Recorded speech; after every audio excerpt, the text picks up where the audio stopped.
Spock Legs, baby. Spock frickin' Legs. I found some Spock Legs. I did. I really did. I'm being real. I found some Spock Legs, and I guess I shouldn't be necessarily overly excited about that, but it finally completes a piece that's been sitting on the shelf forever.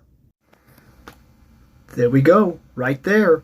Some Spock Legs, hands, got the little rock here, got a Spock decapitation head spinning around right there. Spock parts. And what does this go to?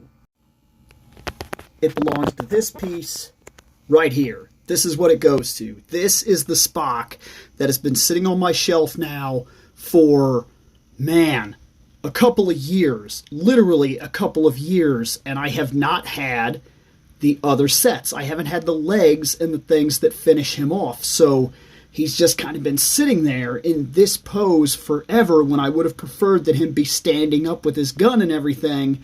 And now we can finally do that. And there he is.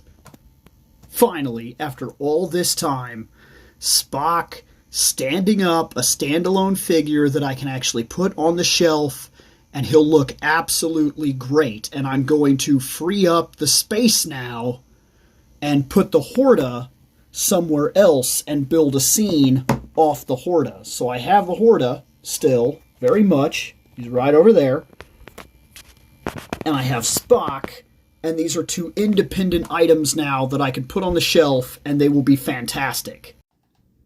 This is a simple thing, but for people that collect figures like I do, missing a part on a figure can be crazy. It's so wild how important it really does become that we have all the parts, because if you're missing a hand, you can't hold certain things. You can't create certain poses. And figures like these that have very limited movement, they come with 2 or 3 arms, 2 or 3 heads, 2 or 3 legs, and those are the stances that you have to take. It makes it very difficult to display them on the shelf in the way you want.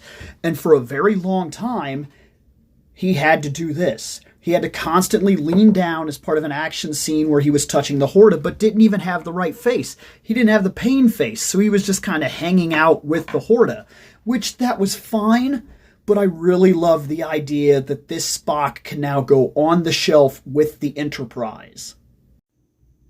We're not on this shelf yet, but we're getting there. We've already finished the top shelf, which was important. The next shelf up is this to start breaking down, and then we could put all this together. But this is cool.